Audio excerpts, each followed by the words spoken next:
Right. Hey, how y'all doing this evening? It's 7 o'clock, so we're gonna get started because I like to get started on time. So, Rain, I saw you asked earlier if there was a way that you can look at our previous recordings, and there is. I'm gonna be airing it, so y'all will be able to kind of go back and look. I mean, not airing it. I'm gonna be posting it, so y'all can go back and look at a later date. Whenever you have some time. So. Hello, welcome to Triskelion Tuesday Talks. I'm Lorenzo Knight. This is Sheba Knight. Hi. We got Summer Knight in the house, and I see a couple of familiar faces out there. Hey, Queen, how you doing? Glitter, Glitter Princess is back. That's all right. How are you? Doing good, doing good. Good. Getting ready to have this important conversation. Aftercare is it's a heavy issue because there's some people that don't even do aftercare, but we'll get all into that. We'll get all into that. Anyway, so the first thing we're going to do is we're going to get this the disclaimer out of the way.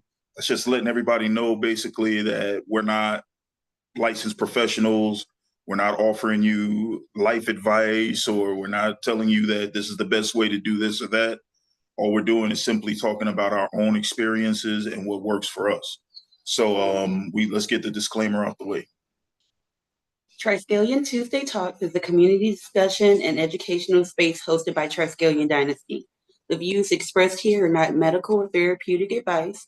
Participation is voluntary, and any choices made after engaging with this content are your own responsibility. Triskelion Dynasty LLC retains all rights to the content of this program, and its reproduction or distribution without written consent is prohibited.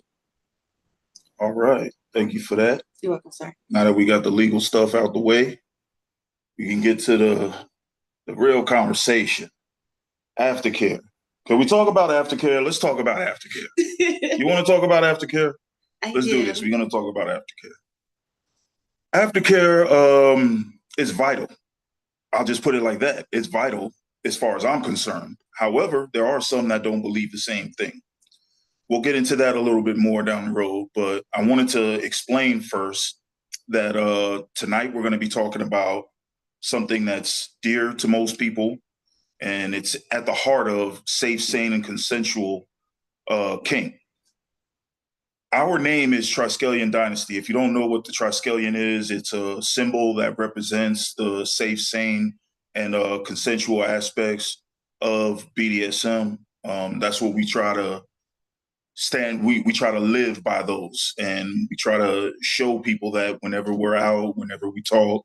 I'm always talking about being sane, taking care of your mental health, consent. These are the important things that get skipped over a lot in the whole scheme of things. So that's what we're doing this for. We're going to stop, slow it down, and we're going to have a real conversation about each thing, and not just say, hey, you know what aftercare is? And that's the end of it. So we're going to talk about it. I do like audience participation. If I'm talking and I'm asking a question and nobody answers, I'm just going to pick somebody. So that's just how I do it. So, but I do enjoy the back and forth as well. So if somebody has something they want to say, a question they want to ask, just put it in the chat, and then we'll open it up and we'll start, with that conversation. At the end of this, we'll have a Q&A where everybody can ask questions, give answers, and that's going to be a very informative part of this. Aftercare isn't just pampering. It's not. A lot of people think it is. They when they think about aftercare, the first thing they think about is rubbing somebody, or telling them it's okay, or just giving them something they want. It's not all about that. It is, don't get me wrong, there's a good part of it that is about that. However, it goes way beyond that. So tonight we're going to talk about sub and top drop. Some people call it dom drop. I like top drop. So we're going to talk about sub and dom drop, and how to combat it, what it really is, and different ways we can deal with it. A lot of people feel like like in BDSM, consent stops when the scene ends. But it doesn't. It extends into the aftercare process. All right. So the first thing that I want to get into is sub drop, dom drop, top drop, flip flops. And I want to talk about the physical part of it, like what happens to us physically when this happens. So our bodies are flooded with adrenaline when we're in the middle of a scene, where we're acting out our fantasies. We get this rush of dopamine and oxytocin. And after the scene ends, all those levels drop. They drop really fast too. And that drop is what this whole part of this conversation is about. That drop can leave both subs and tops feeling emotionally raw, tired, and even depressed. I know for myself that I felt depressed sometimes after some of the things that I've done, because it does weigh on you. Even though we get in the zone as a dom and we're doing our thing and it's fun and all that, when it's all said and done and it's all over, you got to look at this person that you love, and you got to watch them try to pull themselves together, and it's tough because there is a relationship aspect to this that a lot of people don't get into or talk about. So I want to talk about a study that was done, Kinsey Institute in 2017. Again, I like case studies, so I'm always trying to mention it so you guys can kind of relate it and know that I'm not just talking off the top of my head here. There is actual study that goes into this, and we look into this, we read into these things. So the Kinsey Institute, subdrop and emotional processing in BDSM scenes. The first thing that we're going to go into with that is subdrop is actually something that can be picked up by electrodes in your brain. It's actually something that physically happens to you. That adrenaline and that dopamine that we were talking about earlier, it gives you a high. It makes your blood pump a little bit faster, a little bit harder, makes your hearing get a little more intense. Your sight may get more intense. Like all of these things are happening all at once, all to your body. And when the body feels all this happening at once, it's like, what the hell are we doing? What, like we were just chilling. What the hell are we doing right now? So it tries to level out. But by trying to level out, a lot of times it goes beyond where you initiate, where you started at. That's where you get into the drop. There are some people that believe that aftercare isn't even something that they offer. Believe it or not, it's a thing, and it's true. It doesn't have to be offered. It should, but it doesn't have to be. There are situations where it's not offered at all. Some of those situations could be at shows or at demonstrations or whatnot. Because of how everything's moving, you might not have time for your aftercare and all that. But that's all stuff that should be pre-negotiated before you even start. If you need it, you need to make sure that whoever you're playing with understands that you need it and it's something that you want. That's very important. We'll get into another one of these on negotiations and all that down the road. And there's another spot in there for all that. But understand that aftercare is not one size fits all. Just because you know something that Sheba likes for her aftercare, it doesn't mean that that's the same thing Summer needs for her aftercare. It's not cookie cutter. You have to know yourself, know your S type if you're a D type. You have to know them to know what it is that's going to soothe them. For some, might be a piece of candy. It could be simple as a piece of candy. Could be their favorite soda. Could be their favorite chips. Some hot fries or something. Some hot Cheetos. It could be any one of those things. But it doesn't even stop there. It can go on into reassurance and letting them know that they're okay. You're okay. For example, for top drop, I usually ask my girls, are you okay? You tell me you're okay. It starts chipping away at it. And I don't feel so bad anymore because I know you're all right. But these are the things that matter in this. I think when people when people talk about aftercare, they get really stuck on the emotional aspect, the reassurance and the affirmations, words, and emotional grounding. I feel like sometimes there's this, we as humans, we do this thing where it's either all or nothing. So it's like we're doing all physical care or all emotional care, and there's no mix there.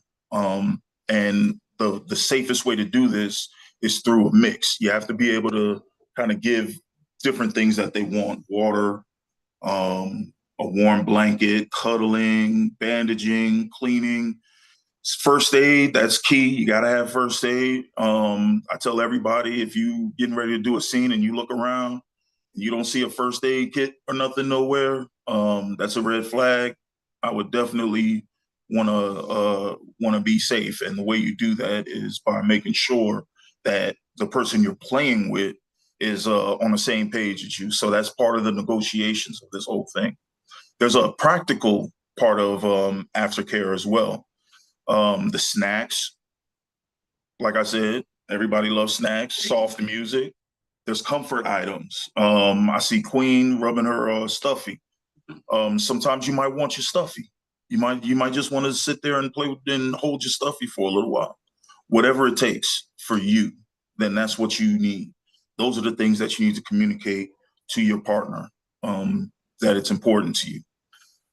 Even after the scene is over and y'all go your separate ways, there's still aftercare. You still should text, check in, make sure the person's okay. If you yourself feel the need, you can start journaling, write down the experience, how it made you feel, all that throughout the day. Have discussions about it as well. There's no, like I said earlier, it's not cookie cutter. There's no one thing that works for everybody. So you have to try these different things, mix it up a little bit, and see what you come out with. You might actually end up with something pretty outstanding, right? I think the next part of this we're going to talk about. We're going to get into Shiva's aspect of it. So there's a psychological aspect of aftercare as well. We talked about it earlier as far as the physical things that happen, the dopamine release and all of that. But there's a psychological aftercare and even trauma sometimes that we need to talk about. I think Shiva would probably be best to kind of talk about this aspect of it. I think that's kind of fitting, sir. Yeah. BDSM play can resurface buried trauma. It's essential to know that even consensual pain or power exchange can activate trauma loops. Aftercare must be approached with patience and sensitivity. And for me, I can definitely affirm this because I think not a lot, but a considerable portion of my kink is born out of trauma. And sometimes when in subspace in the middle of a scene, it's not necessarily a flashback, but it sometimes can take you back to that space you felt most vulnerable at the time the trauma occurred.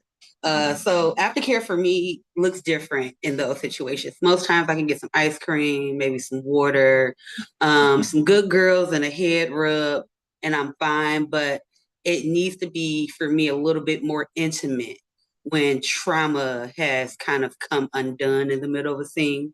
More emotional than physical aftercare for me. Maybe a stiff drink, depending on let's just say the last time my trauma came undone during the scene, sir had to give me a double shot of Hennessy because yeah, it's not always just about the pain when it comes to aftercare. It's a lot of us are using it as an escape or a way to cope. So aftercare needs to reflect the kind of scene you're having. And if it's something more traumatic, you're going to want to get a little bit more personal. And I've never, I've never seen it done at like a convention, but still, that would be something that if you know this particular type of play can trigger you, and they can provide the aftercare that you need afterwards, I wouldn't do it. Because now you're going to be opening the floodgates with nobody to soak up the water, dry you off, and tell you everything's okay. They're just going to kind of move on. So definitely when trauma is involved, a different kind of conversation needs to happen. It's not just I may cry, hug me, rub me. It's I may unleash some stuff on you. Even as a D type, it can happen, I think. Just going to a place that just strikes an emotional chord with you. So being able to dictate and understand yourself in those moments really helps, because if you can't convey it, then they can't provide it. And then you kind of walk away, I think, a little bit rawer than when you came into the situation. Let's see here. Sir has I got a case study I want to talk about. Yeah. I like my case studies. So I like to throw those out there. I think it's important because we can theorize. That's right? Theorize? Yeah, we can theorize. Sounds like a word to me. Sounds like a word. It just rolled off my tongue wrong or something. I don't know. But yeah, we can theorize about all these different things. But if there's no real way to relate it, then it kind of goes in one ear and out the other. So we had to put in some real life situations that's happened that we've even seen. The first one I want to go over is a scene that's gone wrong. All right. So I was at this party. There was a young man that was up there that was fairly new to performing, let's say. And he did a good job. He kind of he took her through all the steps, did everything he needed to do. I noticed that they didn't have a conversation before they started. I assumed that they had previously had a conversation, and that turns out that's not what happened. So in this situation, you had an S type that needed aftercare, that wanted aftercare, didn't even talk to the D type about it. We got a D type that doesn't even normally give aftercare, that doesn't even realize well, he realizes that some people need it or some people want it, but he doesn't realize that she needs it. So after the scene was over, there was no aftercare provided. The dominant left, he went his way. She was kind of there, she went her way. Later on that evening, I noticed that she was very quiet. She was kind of keeping to herself. I went and I spoke to her, politely, of course, and I asked her a couple of questions, and that's when I found out that they never even had a conversation. So that's where you went wrong in the first place. Like, what?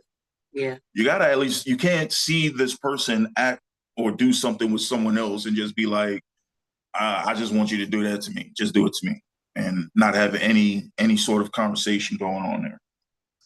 But it happens. It happens often too. You'd be surprised. So the sub, she reported that she felt abandoned. It reignited something in her. It made her feel like she was just used. Now, this is where it gets sticky because she didn't ask for it. He's not entitled. He doesn't have to give it.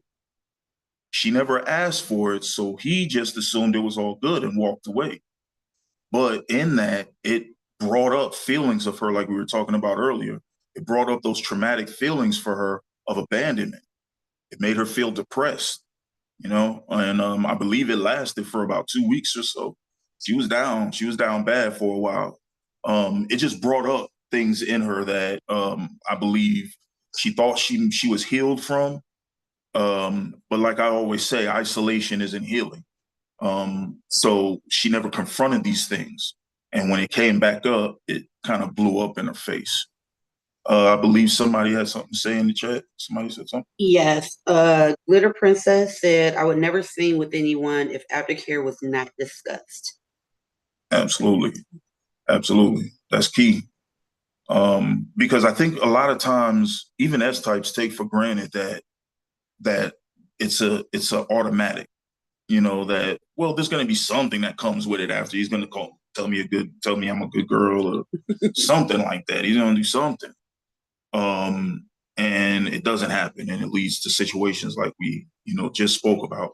But that's why I always say negotiations. You got to talk, communicate some more. If you think you clear, but maybe not, communicate some more.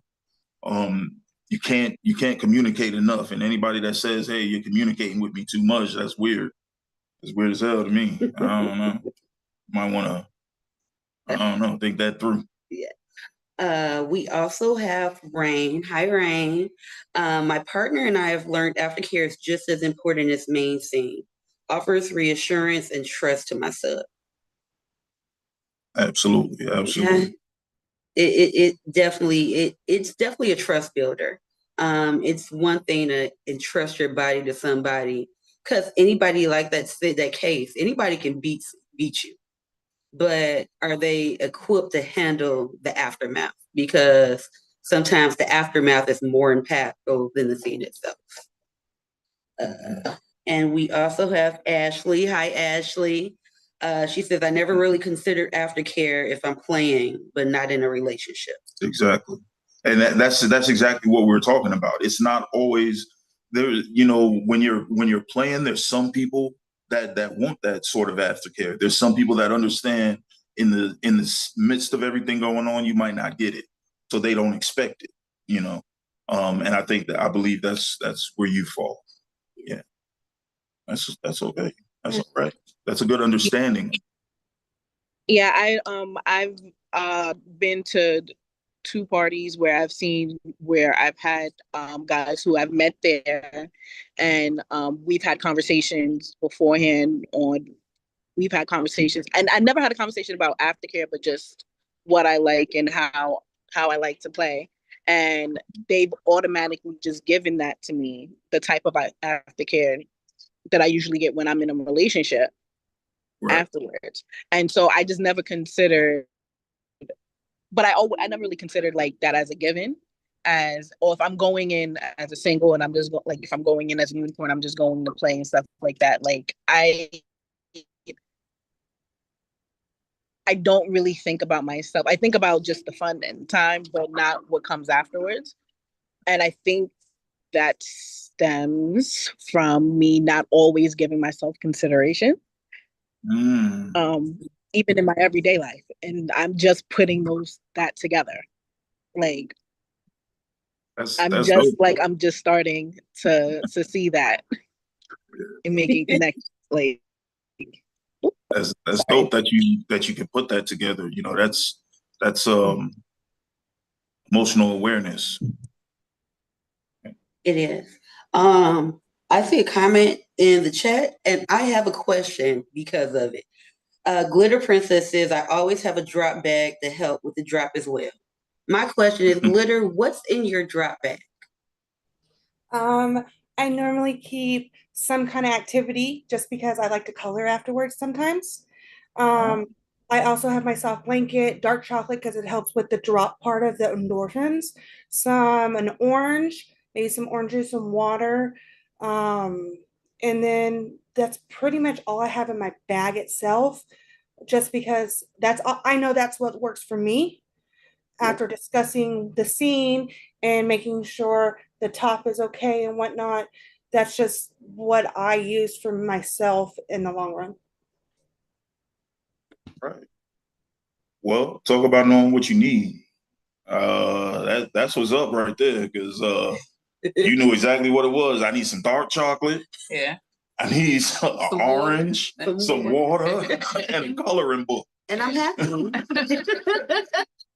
So that's what's up. But and we were actually going to get into the drop bag a little bit later, but we can talk about it now since we're already on it. It's important that you have one if you know what it takes for you. And of course, that comes with emotional awareness. You know what you need. You know what you like. You can't expect someone else that doesn't really know you like that to just have it. I promise nobody's gonna have an orange and a dark chocolate in their bag for you. Maybe chocolate. Maybe the chocolate. Maybe the chocolate. But you can make sure you have it for yourself because you know what you need. So props for that, for having that awareness to be able to even do that for yourself and take care of yourself in that way. That tells me you're trying to do this in the best way possible. Yeah. So the next case I want to talk about is a scene gone right. Let's talk about the way it looks when it's the right way. Okay. It's all pre-negotiated when it's the right way. You sit down, you go over what you like, what you don't like, pain levels, where you want, what you want, how you want it to look, even like you can go through all of these different things to make sure that it's safe. Same thing with your aftercare. Everything that you need, you can bring with you if you need it, like we just talked about in the drop bag. That's where the drop bag comes in. Or you can either you can even pick it up on your way in, on your way to the scene or whatever. If you don't have these items already, you have to make time for it. You have to physically make time for it and say, I'm going to do this now. I'm going to make this bag right now so that I can have it, you know? So what's that? Yeah. Hey everyone. So now we're going to go ahead and open the floor for discussion. So everyone chime in. Mm-hmm. I know Queen got something to say. He always has something to say. Listen, Tyra's over here like she always got something to say. What I wanted to say was, Ashley, I am so glad that you said that, because that is one of the things that I don't feel like I do for myself, is give myself self-consideration. When we used to host events, we would go straight from events to breakdown to home to children to work. So there was no time to consider myself. When we come home, Sire gets his Texas Roadhouse, he gets his ginger ale, and he gets his rest. I go back into mommy mode, and then about 4 days later, then I realize I'm going through sub drop, and I'm like, what just happened to me? But I don't give myself any grace. Yes, I've done the coloring, the stuffies, the water, but I have not really taken the time to think about what space I need to be in for the aftercare that I need, because I'm considering Sire first, home, and me last. So I've been working on what I actually need, because we go from event straight to home. So there was no time for me to think about what I actually needed. So like even years later, I'm still like, what do you need? But I kind of self aftercare until I can actually tell Sire what it is I really need. Because sometimes I don't mentally know yet. Yeah. So that's all I had to say. So Thank thank you for saying that. That was big for me. Yeah. You don't always know what you need either. Like, you really don't. It's what between the scene, like this last scene I had, it took me 2 weeks to drop. And so it took me 2 weeks. But I knew what I needed to do. I knew my aftercare from my people in Texas to me here in Illinois. I knew what I needed to do personally for myself. Did I also discuss it? Did I say, hey, look, I'm dropping today. I'm gonna be off all social media. I need to focus and reground myself and just meditate and be myself today. Yes, I did communicate that. And they did ask, hey, look, is there anything that we can do for you? But again, the distance and whatnot, they're there for me no matter what. And they do offer. But again, at the end of the day, it's up to me to take care of me. Yeah. And I definitely agree with that too. Sometimes I don't know what to say. So yeah, that sometimes I gotta take care of me first, and then I can actually tell Sire what it is I need. And then once he's done dropping, then he can provide the things that I need, and I can just give it to him straight. So yeah, thank you for saying that too. Yeah. That reminds me of something that I wanted to talk about and wanted to ask a question and see if anybody could come up with anything. What do you do when both are in drop at the same time? It's rough. It's rough. It's real rough. But I had to have a face-to-face conversation, whether it's on a Zoom meeting, whatnot. I need to have a face-to-face conversation. I need to physically see you. I need to physically see your body movement and how you're working. And I need you to discuss with me of what's going on. Because as my top, I need to be there for you with your job. I need to make sure that you're taken care of in the long run, especially your mental aspect, because that does affect you in the long run, no matter what, because you might be, oh, look, like, oh my God, I went too hard on her. I feel so bad. No, no, no, that's not how you're supposed to feel. And I know for me, I always read with my ex-husband, we used to just do like post-game interviews, is what we call them. Okay. And just to discuss what our favorite parts of that encounter was, what we think we could have worked on more. Just even just talking about it helps us. It helps even the drop, so it's not like a complete.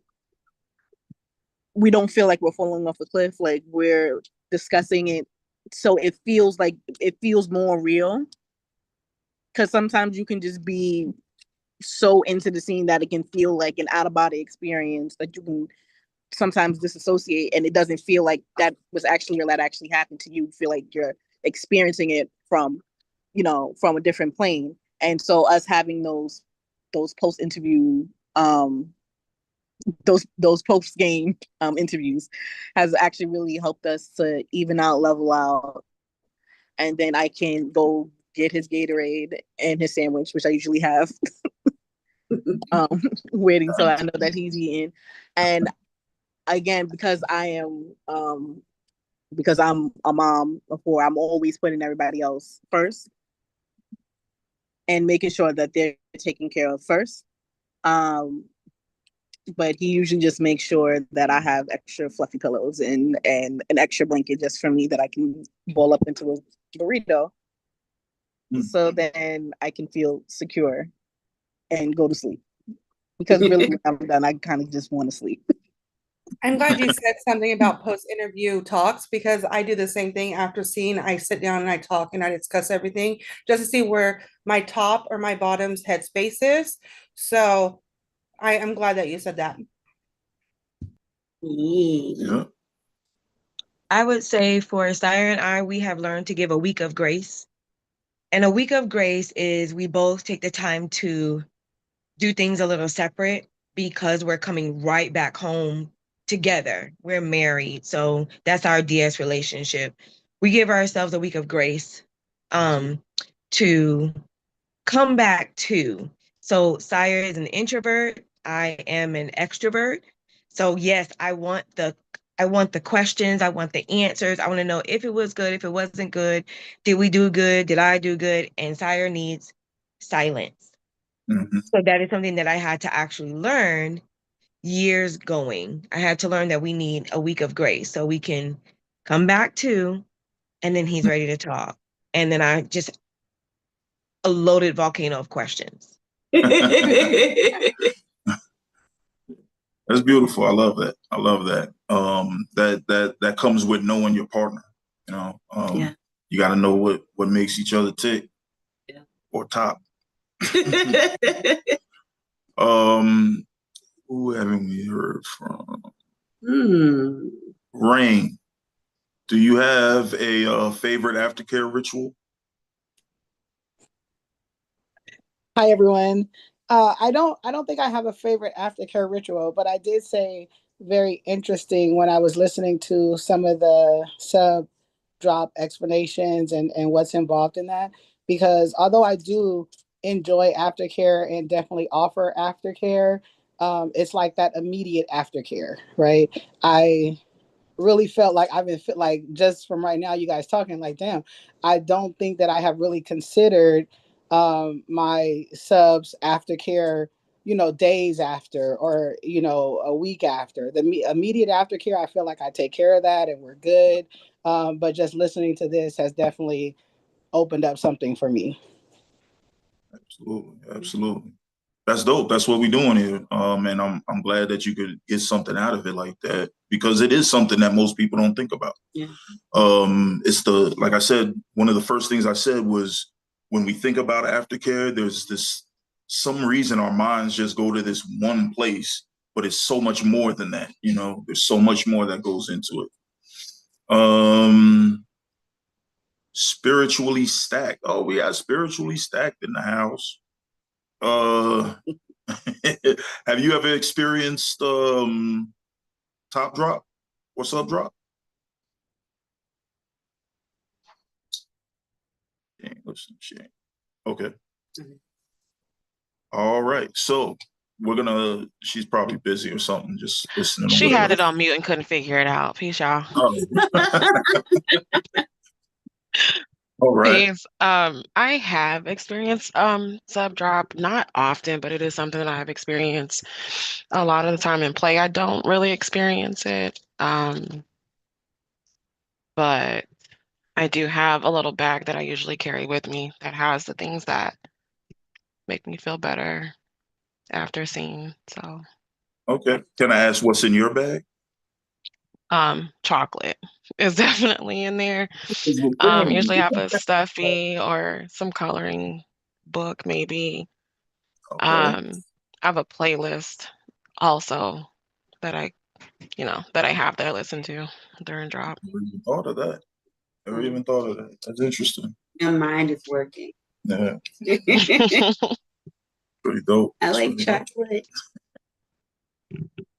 Right. So yeah, the fact is, aftercare is not a one-sided thing. It's not a one-size-fits-all thing. It's everybody's responsibility. It's a shared responsibility. And it's important.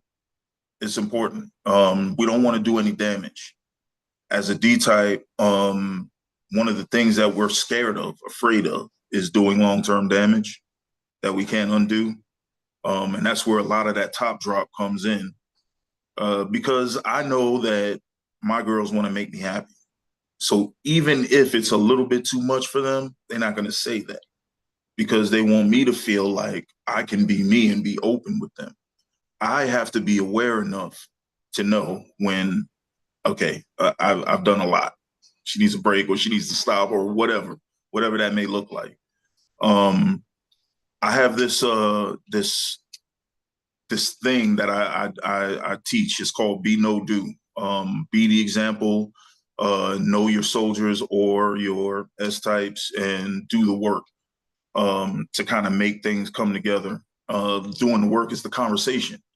That's all it is. It's just the conversation that we're having, getting to know things about each other, what makes each other tick or talk, like I said. Yeah. Yeah. It's also not even just about feeling better. That's something else too. A lot of people, they immediately, oh, there you go. Hot fire. Oh, you're gonna get in trouble now. You're gonna get in trouble. I'm all right. Just to piggyback a little bit off that, man.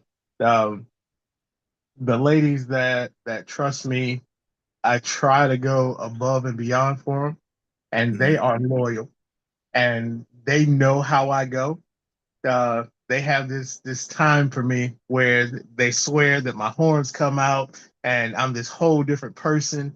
And when I get there, they do not want to tell me no. They do not want to stop me. They don't want to slow me down. They want everything I have to give. And they will sit there and pretend until their life is about to fade away. And, I have to look at them, and a lot of times they're nonverbal.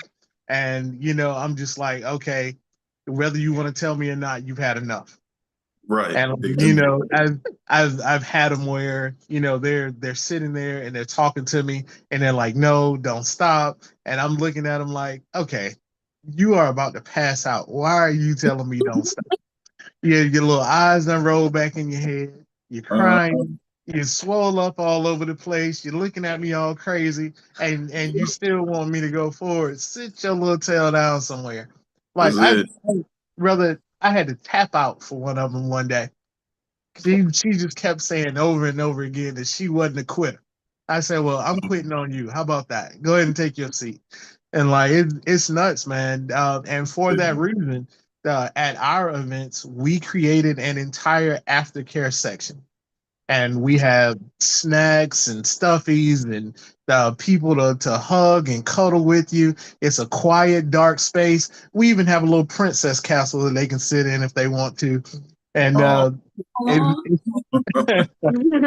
it's just one of those things where a part of them trusting you should be knowing that even at that point, man, I'm still safe.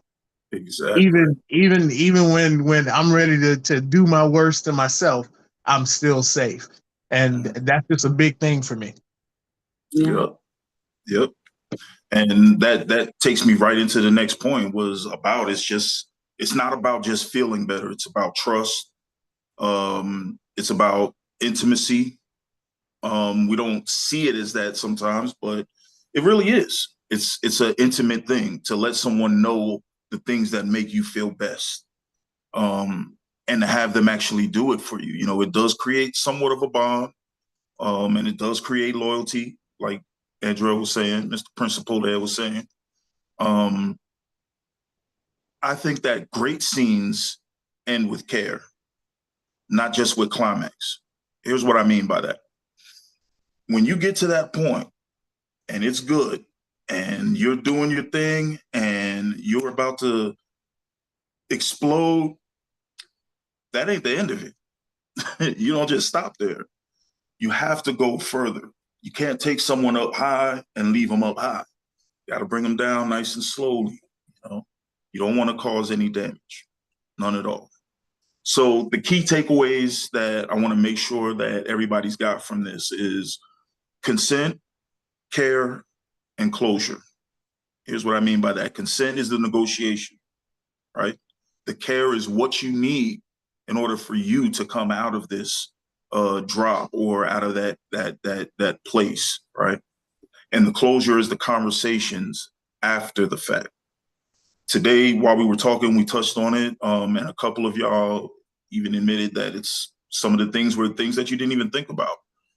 That's why we're doing this, to get the conversation going about these specific topics. And it's obviously working because honestly, I learned something tonight too. Did I need to drop the excerpt? Yeah, I got you. Yeah. But yeah, it's I love that we can all get together and talk about these things openly and honestly. I want to do this every week. Even if it's not, for the whole hour, we can just kind of chop it up or whatever.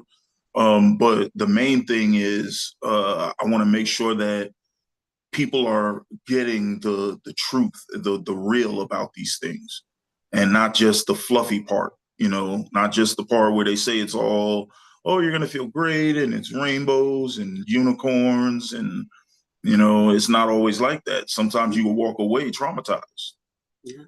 And it's not even the person that did it isn't the one that traumatized you, but it just re-aggravated a trauma that you already had. And in that case, communication is key. Got to communicate. So aftercare isn't the end. It's the beginning of trust. It's the beginning of a bond. However short it may be, you're sharing a part of yourself with someone else. You're exchanging energies. That energy that you exchange has to be cared for in some way or the other, Yeah. Yeah. So I wanted to open it up one last time. If anybody has any questions or anything that you want to, add on, or, even if you have an idea of maybe for next week's topic or anything like that, then here's your time. Floor is yours. Can we go over protocol next week?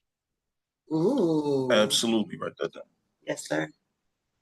Yeah, we will. Yeah. Either that or vetting. They're both great topics. Ooh. I know they are. Yeah.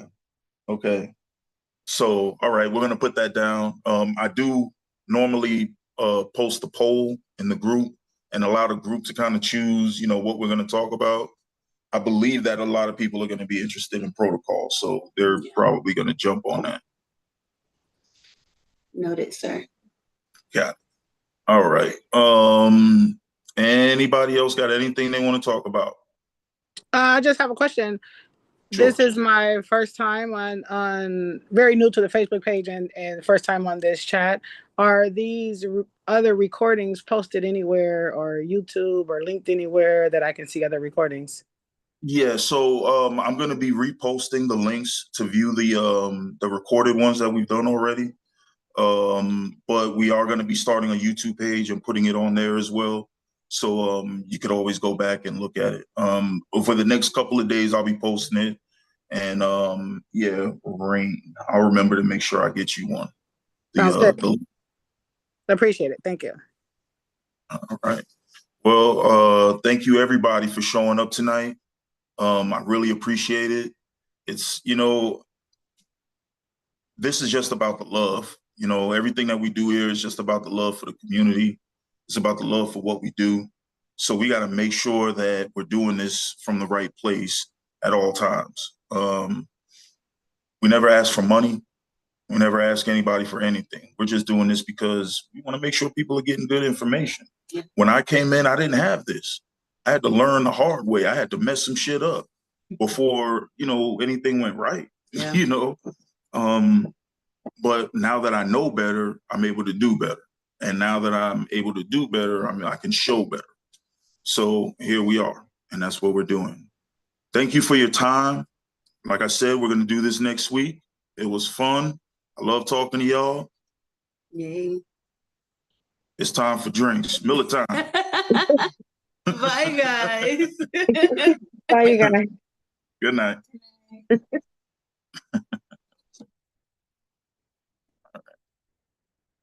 Miller time.